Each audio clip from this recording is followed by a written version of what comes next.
Hello, my name is Felicia Farquharson. I am from Bronx, New York, and I am the group coordinator of December Red '01. My group members are Terrell Mallory from Maryland, Servando Dupuis, Carlos Avila from Pompano Beach, Florida, Fernando Garcia from El Mora, John Forier from New York, Alex Hoffman, and Justin LaRose from Bayville. In the next couple of videos, my group members will talk about staying ahead of the competition in a newscast iMovie theme. I believe the Chevy Volt is the next big thing to hit our economy. Is the introduction of the electric car, and the biggest thing with this is the fact that you're saving money, which it's just everyone wants to do. It helps the economy. Today the majority of the USA's foreign trade deficit is attributed to imported oil. I believe using these vehicles that run electric, it's a great start to, canceling out that whole problem as a whole. You know what I'm saying? Because that's a big problem in our world.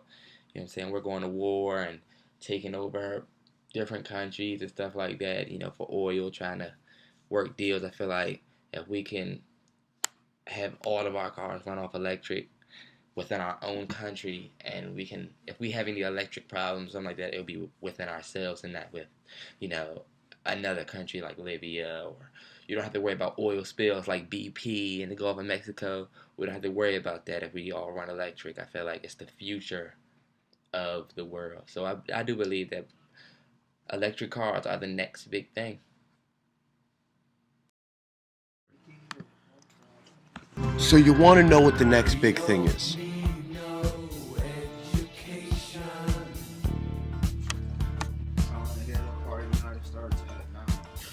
Well, if you feel the same as me, this car is for you and me. We can even be in it at the same time. No one's driving.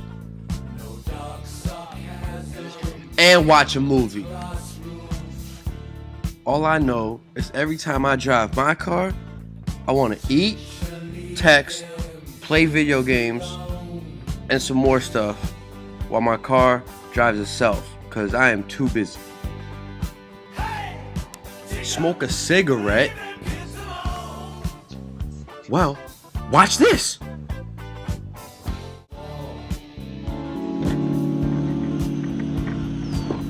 Good morning, Steve. Hey, Nathaniel, how are you? I'm just great. Go ahead, Steve. Auto driving. There we go. Where we go?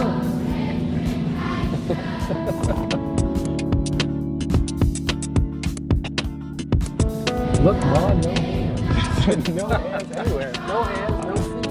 No hands, no feet. No nothing. We're turning into the parking lot. Pounding. Go. Now we kind of creep along here. Does anybody have any money? I've got money. No, I've got my wallet right here. You roll down your window and order a burrito. Can't push that. I'm doing very well. How are you today? It's a mother-loving, self-driving car. Do I really need to say more?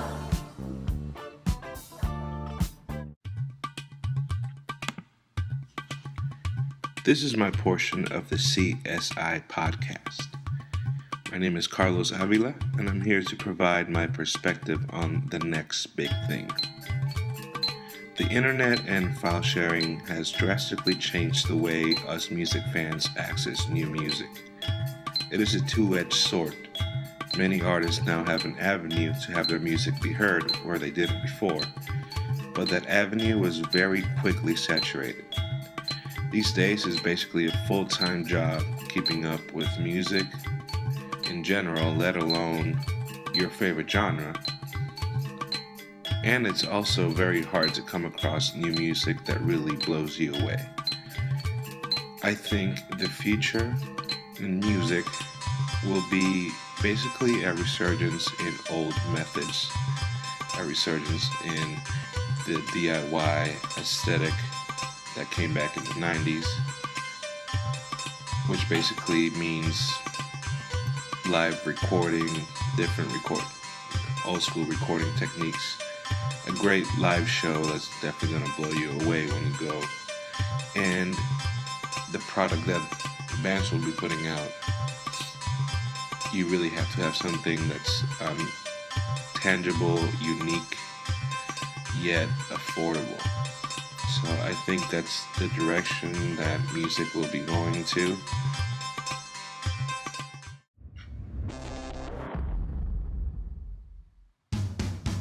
Hey guys, so today we ask ourselves, how does PlayStation stay ahead of the competition?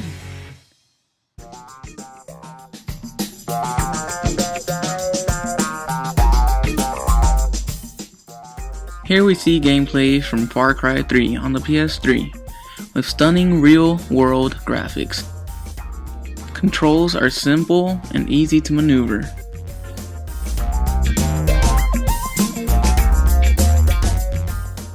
As opposed to the Xbox 360 with a more cartoonish feel to the games. And we have Blu-ray. Available only for the PS3, giving audiences a feel of real HD sound and texture. Take a look.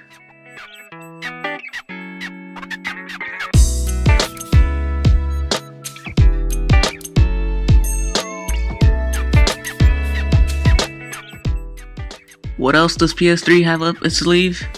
PS3 has more storage than Xbox, giving gamers more space to save files and download games, etc.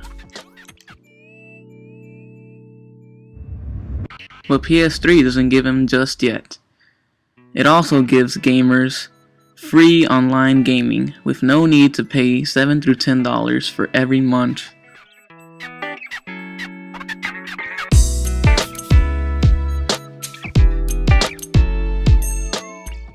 And for the finale, PlayStation lets us stream the internet, enabling you to visit your favorite sites, just like a computer.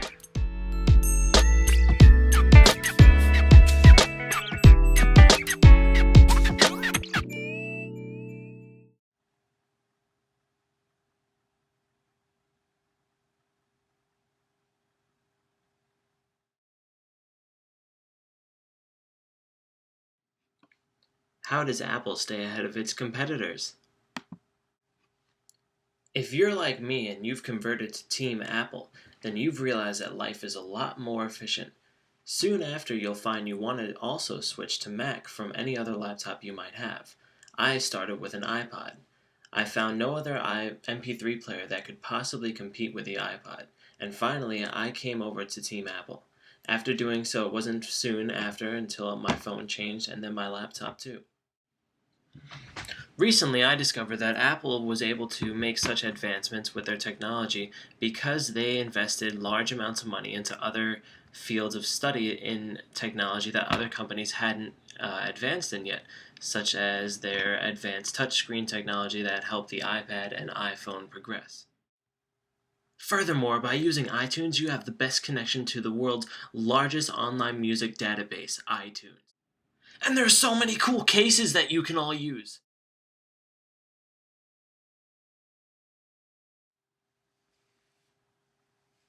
Also, Apples don't tend to get as many viruses as Windows computers.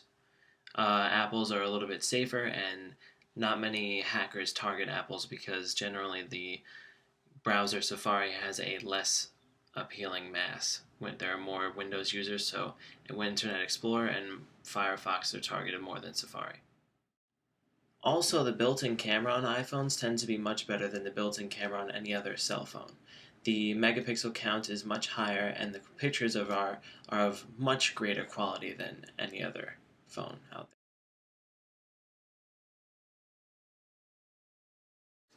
there. Apple, a household name since the 70s, is a multi-billion-dollar corporation that has grown into one of the largest tech companies out there today. Starting with simple personal computers, Apple has moved up in the tech field to include MP3 players, cell phones, and software. But what keeps Apple ahead of the competition? 3 simple reasons: innovation, design, and distribution. Apple has been able to dominate and stay ahead by releasing creative, easy-to-use devices targeted towards the consumer, making Apple a favorite choice for many around the world. Apple has taken design and turned it into something unique and synonymous with the company. Clean interfaces, sleek designs, and simple controls thanks to multi-touch technology has established Apple as a company that wants to create and share new advances in tech to the world at a global level. Because of Apple's popularity due to innovation and design, the company has become a bestseller around the world. Most retail stores carry their products, as do most internet websites, simply because they sell. The Apple company has been able to excel in tech distribution because not only do they have a wide variety of products, but they also have a website and retail store that have the same minimalistic design.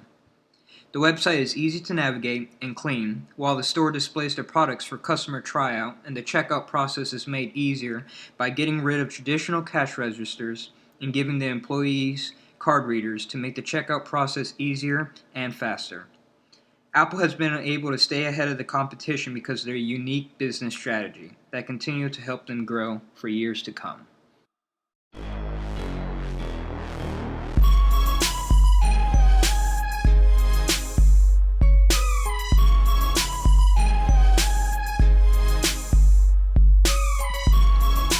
In the entertainment media world, people are always waiting for the next big thing to come out. Time magazine released a list of the best inventions of 2012, and among them were a bunch of things like the MakerBot, the Mars rover Curiosity. But the most anticipated was Google's latest creation, the much talked about Google Glass. Simply put, Google Glass is a computer built into a pair of glasses, allowing hands-free wireless internet use. The goal of these glasses is just to make our life simpler. Our everyday things that we do just make them that much easier. The glasses have a half-inch display, and Google says Glass will allow you to take and share pictures with your friends, video chat with your friends, keep a schedule, and even access maps. Some people are a little skeptical about these glasses though, because they're concerned about their privacy involving Google. Since Google's going to know everything and their whereabouts and what they'd like, some people get weirded out about that. But if you're not one of those people and you can care less and you just think these glasses are awesome, well, they're going to be for sale sometime in 2014, but they're going to be around like $1,500, which is a little expensive. But I hope you found this video very informative, and thank you very much.